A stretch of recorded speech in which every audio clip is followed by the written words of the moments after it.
Assalamualaikum warahmatullahi wabarakatuh.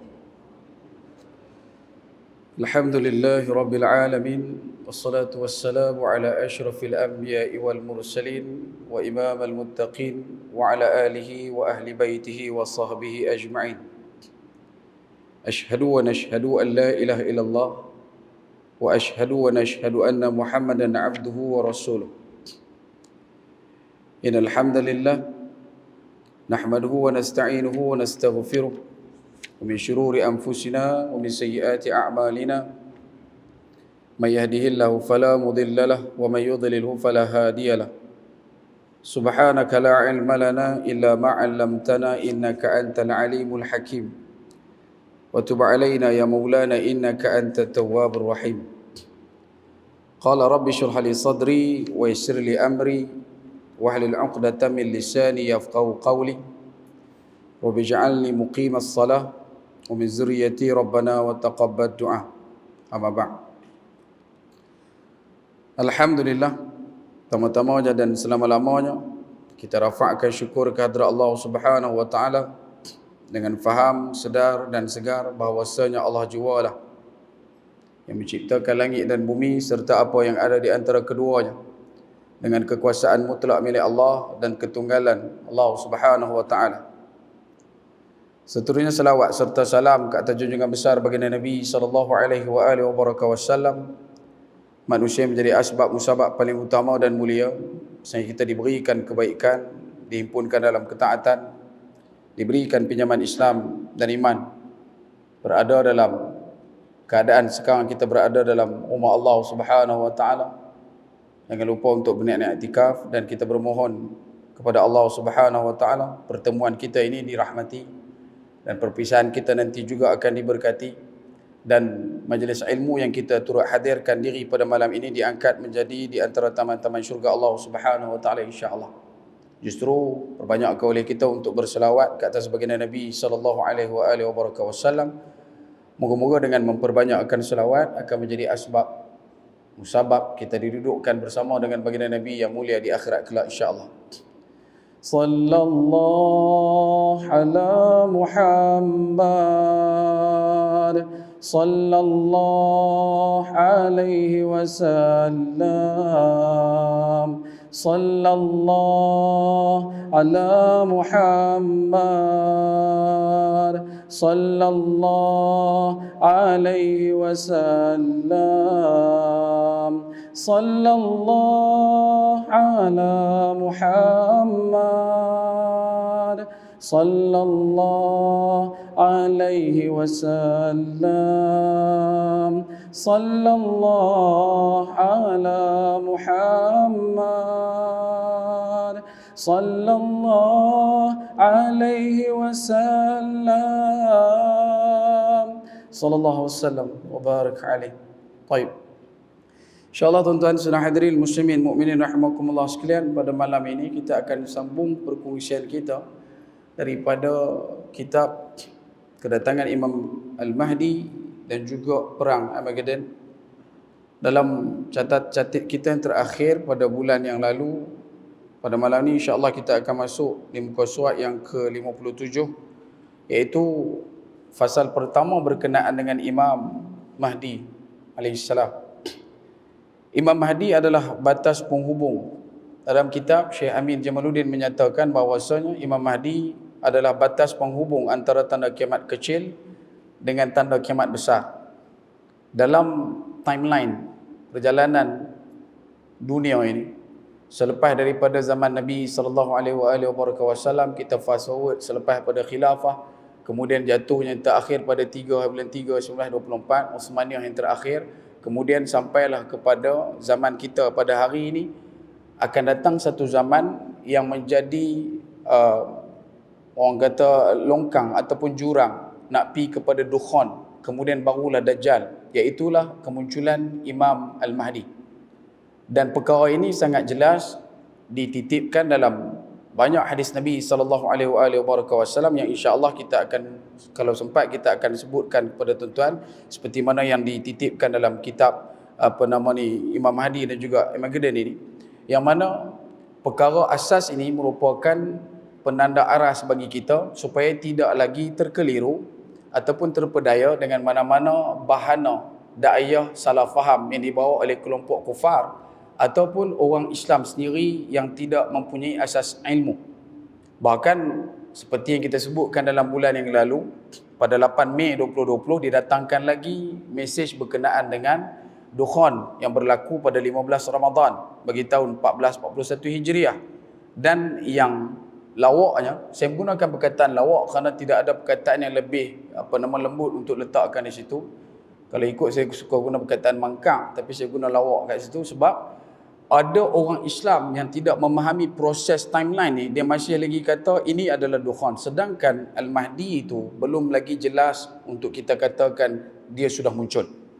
Dan antara dapatan daripada sekian banyak hadis yang kita boleh kongsikan, ada banyak isu berkenaan dengan kemunculan Imam Mahdi. Yang pertama, Imam Mahdi itu sendiri, bagaimana rupa bentuk fizikalnya dan bagaimana keadaan diri dia.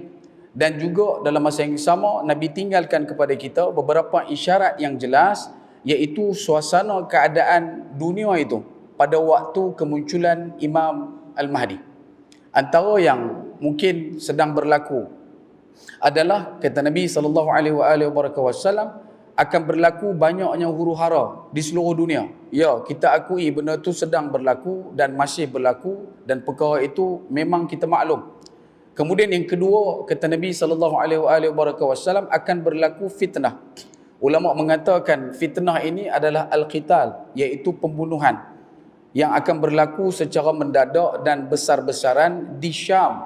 Dan Syam, perlu kita ingat, berdiri pada hari ini dalam suasana demografi geografi adalah terdiri daripada 4 buah negara.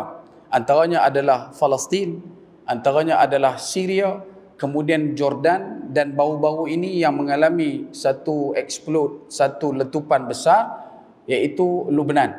Dan perkara ini telah pun kita faham dan kita tekuni daripada biasan hadis baginda Nabi SAW yang memberi maksud khabar bahawasanya akan berlaku banyaknya pembunuhan dan kematian di Syam. Dan benda itu pun kita maklum, sedari awal Syria antaranya bermula rentetan daripada Arab Spring yang berlaku di Mesir, kemudian Tunisia, akhirnya merebak ke Syria, bermula daripada bulan 3 tahun 2011 sampai hari ini yang kita dengar beritanya. Sampai ke hari ini kita akan nampak dalam media sosial berkenaan dengan keperluan asas masyarakat Islam di Syria. Begitu juga dengan beberapa tempat yang terpencil di kawasan antara sempadan Israel dan juga Palestin sampai ke hari ini. Bermula daripada paling tidak pun 1948 sampailah ke malam ini. Dan begitu juga terbaru adalah di Lebanon, kematian yang berganda berlaku dalam satu masa disebabkan oleh letupan besar yang berlaku di pelabuhan di satu tempat di Lebanon. Dan ini juga dimuatkan, sebagian ulama terkini mengatakan ia adalah satu perkara yang termasuk dalam proses pemahaman berkenaan dengan kata Nabi SAW, iaitu hadis yang disebutkan sebagai berlakunya fitnah besar-besaran, kematian besar-besaran, pembunuhan besar-besaran di Syam. Kemudian apa lagi yang berlaku di dunia? Antara lainnya adalah perebutan takhta kerajaan yang memiliki ataupun mentadbir Arab Saudi pada masa ini. Ulama secara jujurnya, ulama kontemporari mensasarkan bahawasanya baginda Nabi SAW mengatakan akan ada 3 orang anak yang berebut tahta selepas kematian bapa mereka yang menjadi raja Arab itu adalah merujuk kepada Arab Saudi pada hari ini. Bahkan kita sedia maklum, sejak daripada raja yang pertama Abdul Aziz ibn Saud, kemudian diserahkan kepada Faisal, kemudian diserahkan kepada Khalid, kemudian pergi kepada Fahad, lepas pada Fahad pergi kepada Sultan, daripada Sultan pergi kepada Abdullah yang lama hidupnya, umur dia cukup panjang, dan akhirnya pada tahun 2008 disahkan kata dia sudah tidak mempunyai peluang cerah untuk duduk dalam keadaan sihat, barang organ dalaman dia sudah banyak yang rosak dan dia mungkin akan mati bila-bila masa. Sedangkan dalam masa yang sama dia masih ada lagi adik-beradik yang belum dinaiki ataupun belum lagi menaiki tahta, ada di bawahnya Naif, ada di bawahnya satu lagi adik dia daripada Naif. Dan bila mana duduk dalam keadaan sudah dimaklumkan doktor dia sudah tidak ada harapan untuk hidup sihat. Tahun 2011 Naif meninggal dunia, adik kepada Abdullah tu. Lepas pada Abdullah satu lagi orang, satu lagi adik dia meninggal dunia juga. Sampailah bila mana Abdullah meninggal dunia, pentadbiran Arab Saudi rajanya diserahkan pula kepada yang kita kenal pada hari ini iaitu Salman. Salman pula ada lagi dua adik-beradik bawah pada dia. Satu namanya Talal cukup terkenal.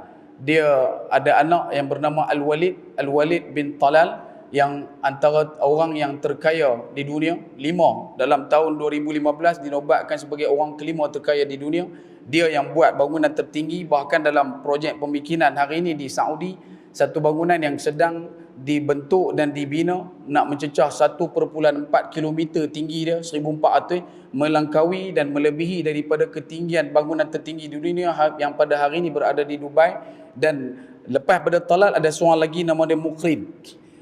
Salman dalam satu keputusan yang dibuat ketika mana dia mula memerintah Saudi, dia telah pun menarik pangkat yang ada kepada adik dia Talal, iaitu Talal ni takkan boleh jadi putera mahkota Arab Saudi. Talal tu tak boleh jadi putera mahkota. Dia dah cabut dia punya pangkat. Bahkan keturunan dia sudah lagi diiktiraf bukan daripada keturunan Saud.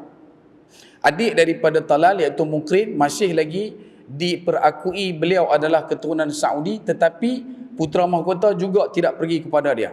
Bahkan Salman dalam kenyataan beberapa tahun yang lepas telah pun membai'ah dua daripada keturunan Arab Saudi, iaitu yang pertama anak kepada Naif iaitu Muhammad bin Naif, dan juga anak dia sendiri iaitu Muhammad bin Salman. Dan ulama bila mana menceritakan ataupun mencerakinkan suasana politik semasa Arab Saudi pada hari ini, nampak macam 3 anak raja yang akan berebut itu adalah keturunan daripada Salman, keturunan daripada Talal, dan juga keturunan daripada Muqrin, katanya. Wallahu ta'ala alam. Bahkan benda ni bukan benda baru. Ketika mana Abdullah dah disahkan tidak mempunyai peluang cerah untuk hidup, masa tu pun orang dah kata-katanya orang anak-anak raja tu akan berebut, tapi tak berlaku pada sekitar tahun 2011-2012. Dan pada kali ini muncul lagi benda tu, dan orang mula meletakkan ramalan ataupun mula berkira-kira berkemungkinan anak kepada Talal, anak kepada Muqrin, dan anak kepada Salman sendiri iaitu Muhammad akan berebut takhta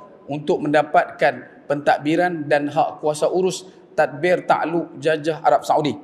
Pun begitu, untuk apa yang kita boleh dapatkan daripada hadis Nabi SAW, bila mana 3 orang anak raja ni berebut tahta, 3-3 tu tak akan dapat untuk menguasai Saudi ataupun menguasai Arab secara khususnya daripada matan hadis.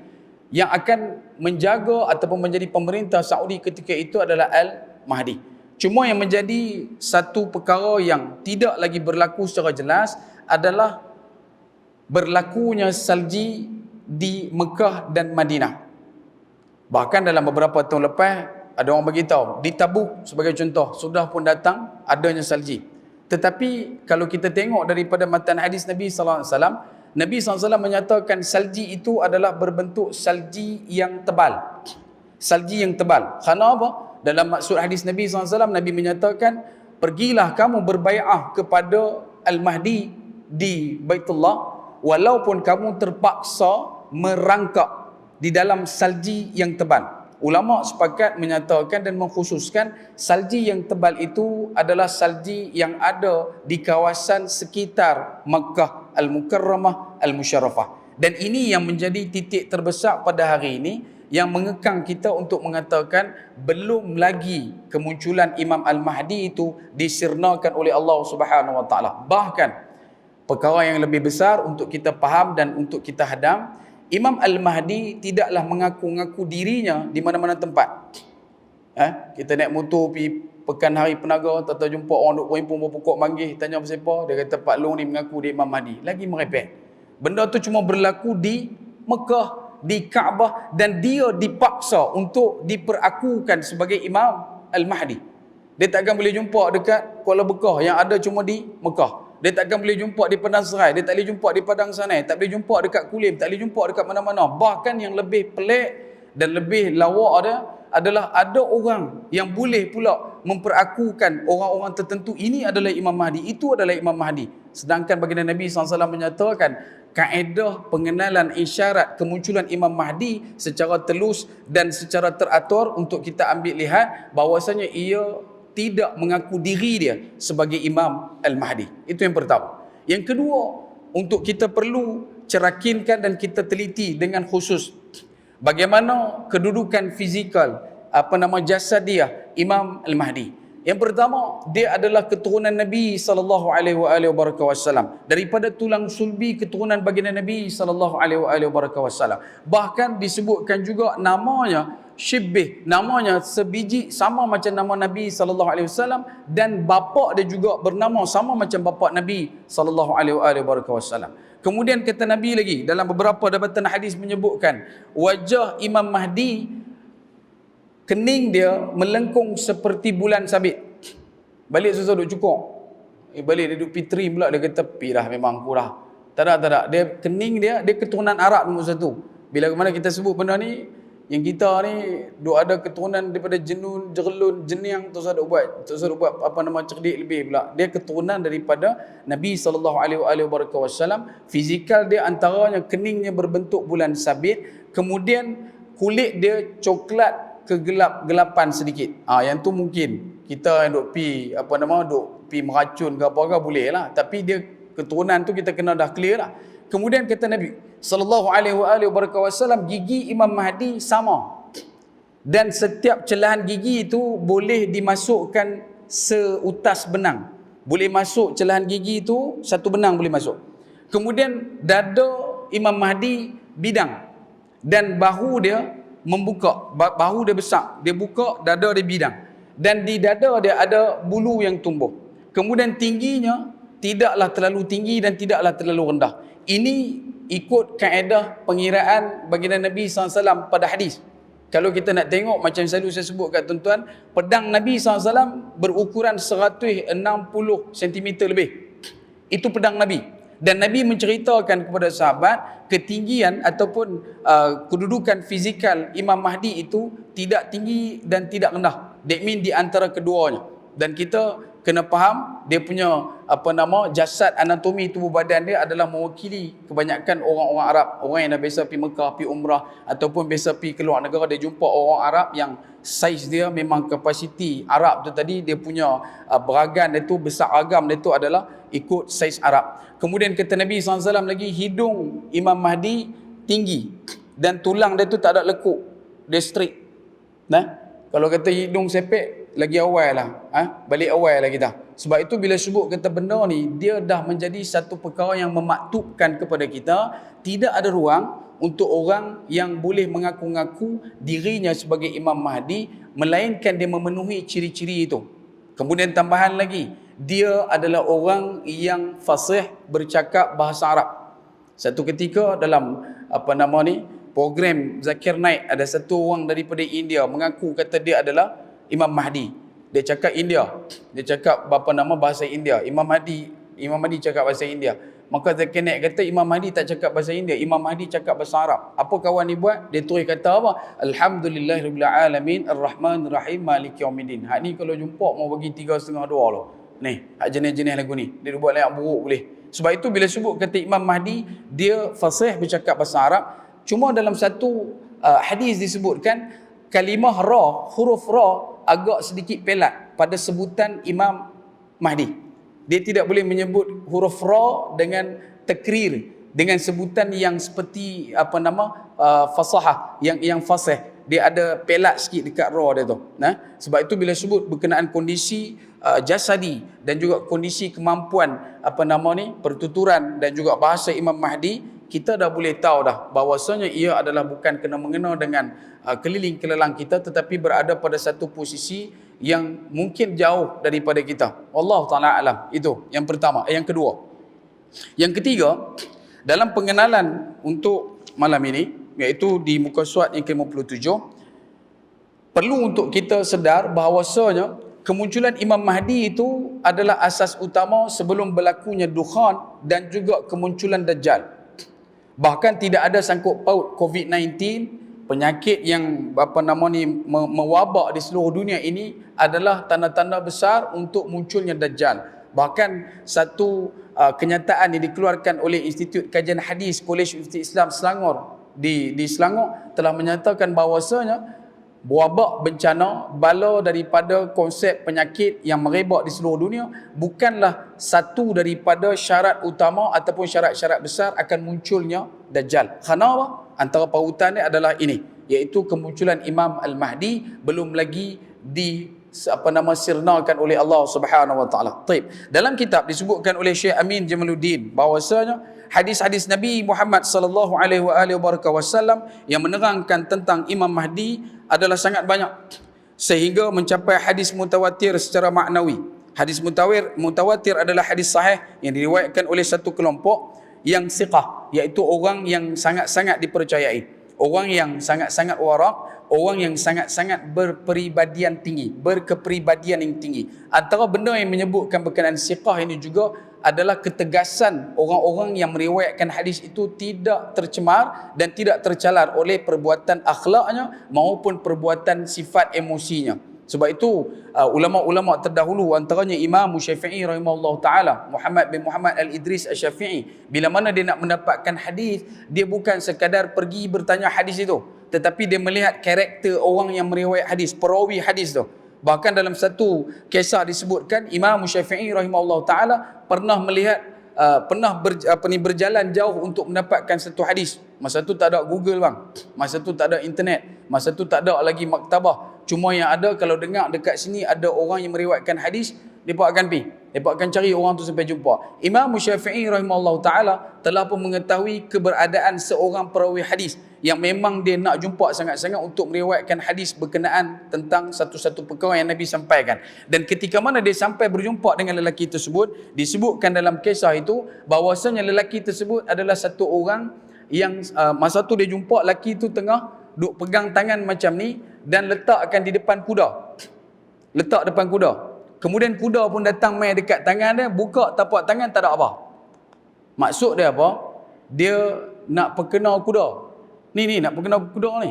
Dia kata, dia tunjuk tangan lagu ni, main-main kuda pun main-main dekat-dekat, dia buka tangan tak ada apa. Lepas tu dia pun pegang kuda. Bila dia tengok orang tu yang katanya meriwayatkan hadis buat perangai lagu tu, dia kata tak boleh.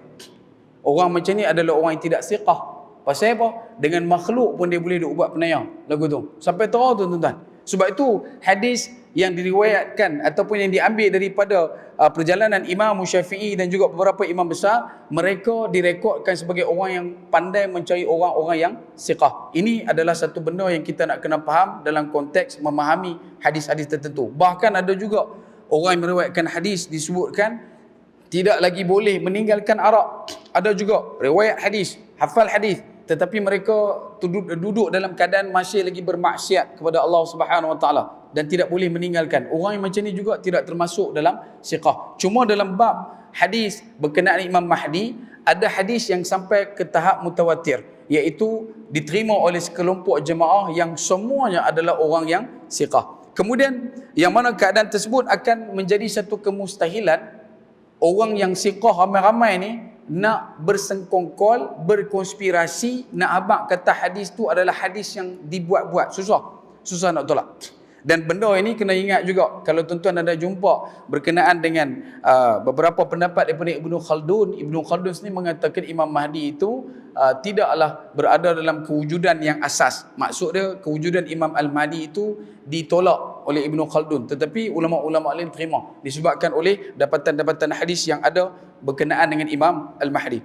Kemudian, dan hadis tersebut mereka terima daripada satu jemaah yang berkualifikasi ataupun berkelayakan seperti mereka dari awal perjalanan sanad, dari awal Nabi SAW sampai ke akhirnya, yang mana riwayat mereka bersesuaian dengan makna hadis secara global. Dan apabila hadis tersebut berbeza dalam sebahagian lafaznya dan bersesuaian dalam makna secara umum, maka ia disebut sebagai hadis mutawatir secara makna, iaitu maksud hadis itu sama, cuma lafaz tidak sama. Matan yang disebutkan adalah sama, isi kandungnya sama, tetapi cara melafazkan hadis itu adalah sedikit berbeza.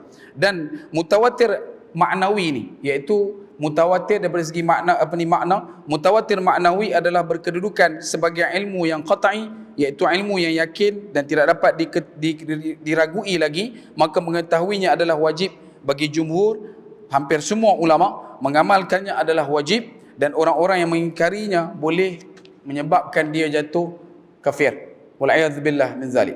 Kemudian disebutkan juga, berikut ini kita akan memaparkan, kalau kata sempat kita akan masuk dalam beberapa paparan yang dibuat ataupun yang dikarang oleh ulama-ulama terdahulu. Antaranya yang pertama, Syekh Muhammad Al-Barzanji, wafat sekitar tahun 103 Hijriah, dalam kitabnya Al-Isyarah li Asyaratis Sa'ah, iaitu berita tentang syarat-syarat kiamat, berkata dalam bab ketiga tentang syarat-syarat yang besar dan tanda-tanda yang dekat yang mendahului terjadinya hari kiamat adalah banyak, dan di antaranya adalah yang pertama, kata Syekh Al-Barzanji dalam kitabnya, munculnya Imam Mahdi, dan ketahuilah bahawasanya hadis-hadis Nabi SAW hampir tidak terhitung banyaknya yang menerangkan dan menyatakan berkenaan dengan kemunculan Imam Mahdi dalam pelbagai riwayat. Ini komentar. Ini adalah pandangan daripada ulama-ulama terdahulu bila mereka menekuni hadis baginda Nabi SAW,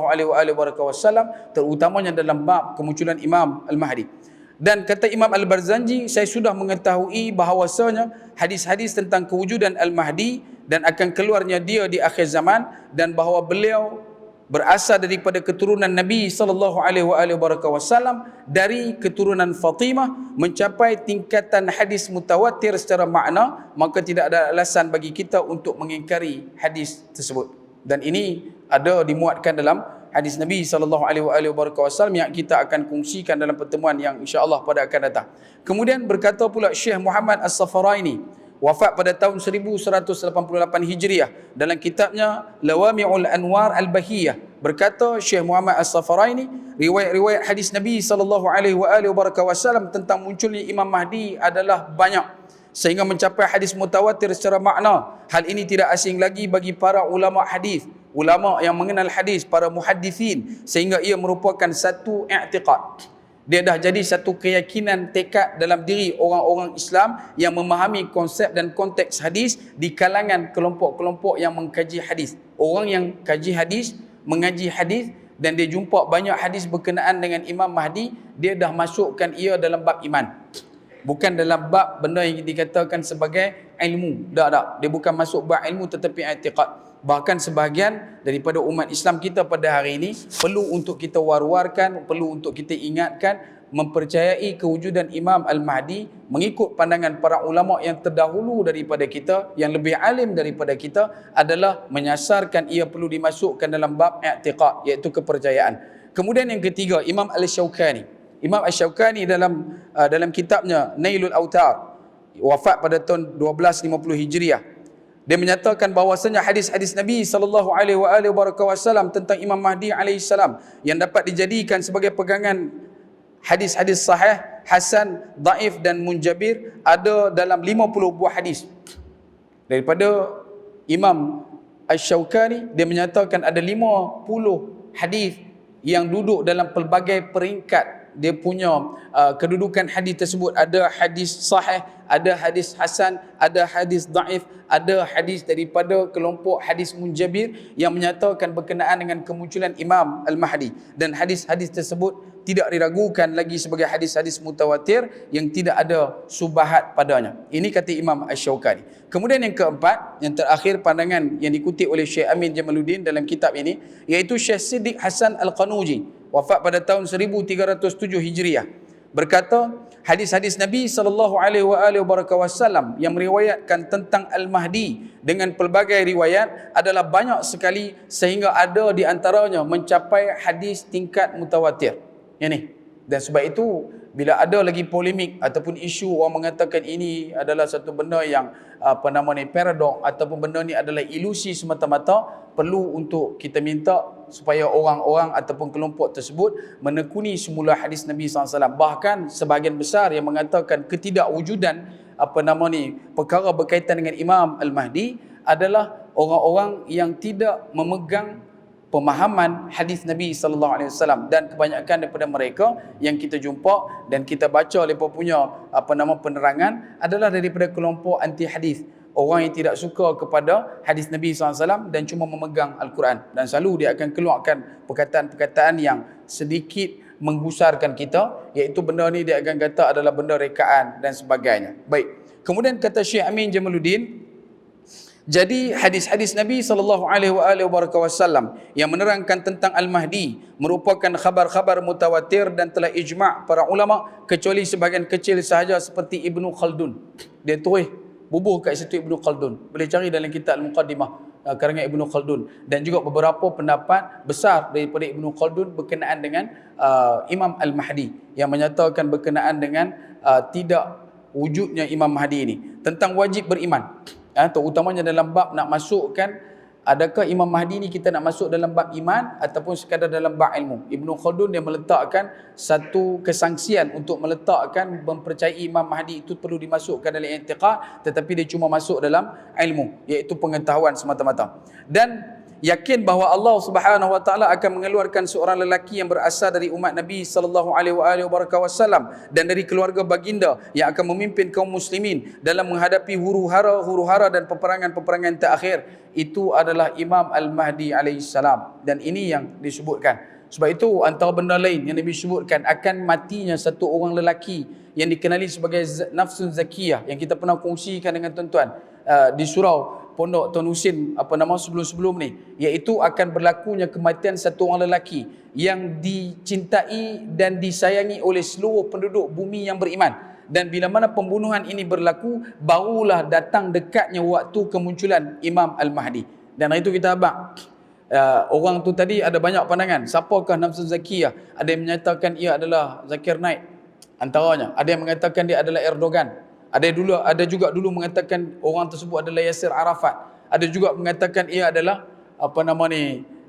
satu orang lelaki yang terkenal, Syekh Mursi daripada Mesir yang sudah pun meninggal dunia. Dan ada juga pandangan antara daripada Syekh Imran Hussein yang menyebutkan mungkin juga ia adalah Tun Mahathir, disebutkan dalam dia punya kenyataan. Dan benda ni cuma terletak pada andaian-andaian yang mengatakan itu adalah nafsun zakiyah, bukan berdiri pada konsep politik ataupun etnik, tetapi apa yang kita nak sebutkan adalah pandangan-pandangan ulama kontemporari. Sebab itu bila sebut berkenaan dengan benda ni, kita menolak dasar-dasar tertentu yang meletakkan berkenaan dengan Tamim, iaitu dia kata Tamim adalah tanah Melayu. Kita bukan kata tolak pemahaman ini tak betul-betul, tidak, tetapi kena tekuni dengan betul-betul. Tengok balik perjalanan susur galur dia macam mana yang kamu boleh kata Tamim itu adalah merujuk kepada tanah Melayu. Tanya pasal apa ta dengan mim tu tanah Melayu, dia kata ta tanah, mim Melayu, sebab tu tanah Melayu punggah. Habis tu Telekom Malaysia TM, habis tu Tun Mahathir ta dengan mim juga, kita nak kelepiak pun lah. Dan dia jangan mudah, jangan skeptikal, jangan terlalu ringkas untuk kita menafsirkan sesuatu perkara tanpa dengan dasar dan juga asas ilmu yang kukuh. Dan benda ni kena jelas di kalangan masyarakat umat, dan kita serahkan kepada ulama-ulama kita yang lebih pandai dan juga lebih alim tentang kewarasan memahami satu-satu konsep ilmu ini. Dan jangan kita mudah-mudah, sebab isu berkenaan dengan pengakuan tentera timur ni berlaku di seluruh dunia. Pakistan mengaku dia, Malaysia mengaku dia, Indonesia mengaku dia, sebab semua adalah daripada timur. Sebab itu kita kena jaga-jaga. Dan untuk itu saya berhenti dulu. Dia memang kena break lagu tu. InsyaAllah kita akan sambung pada muka surat 59 dalam penerangan seterusnya, iaitu berkenaan dengan dapatan-dapatan lain yang sedikit tentang kisah ataupun saduran daripada hadis Nabi SAW tentang kemunculan Imam Al-Mahdi. InsyaAllah moga-moga takat tu dulu perkongsian. Mohon maaf masa tuan-tuan, terima kasih atas perhatian. Kalau kata ada kekasaran bahasa tu boleh bicara terlajak kata terasa tak mana-mana, saya minta maaf banyak-banyak daripada hujung rambut sampai hujung nyawa. Yang baik semua datang dari Allah tuan-tuan, yang kurang juga datang dari Allah Subhanahu wa taala. Kita mohon kepada Allah Subhanahu wa taala moga-moga diangkat irfa' lana hadzal waba Allah Ta'ala angkat wabak ini, Allah Ta'ala angkat bala ini, dan juga kawan-kawan kita yang berada di kawasan berdekatan dengan kita, antaranya Kulim dan sebagainya, sudah pun mengalami satu lagi pukulan kedua, gelombang, tak tahulah gelombang yang kali ini kita tak tahu. Mereka menyebutkan dia adalah super spreader genome COVID-19, maksudnya dia lebih kuat dan sebagainya. Wallahu Ta'ala alam. Cuma apa yang kita nak kena ingat, apa yang dimaktubkan dan ditetapkan oleh Allah Subhanahu Wa Taala adalah berdiri pada kun fayakun Allah Subhanahu Wa Taala, dan kita kena yakin benar ini adalah satu perkara yang senantiasa berdiri pada kelompok inna lillahi wa inna ilaihi raji'un, datang dari Allah, kembali kepada Allah, dan Allah adalah sebaik tempat pengembalian. InsyaAllah kalau ada kebaikan mohon tolong sebar-lebarkan, kalau ada keburukan mohon tolong lebur kuburkan, insya-Allah. Akhir kalam saya kutip kalam ulama, sekecil-kecil ikan pasti ada isinya, sebesar-besar ikan pasti ada tulangnya. Aku qauli hadza wa astaghfirullahal azim wa lakum wa lisyairil muslimin wal muslimat wal mu'minin wal mu'minat fastaghfiruh fa yafuzul mustaghfirin. Wassalamu alaikum warahmatullahi wabarakatuh.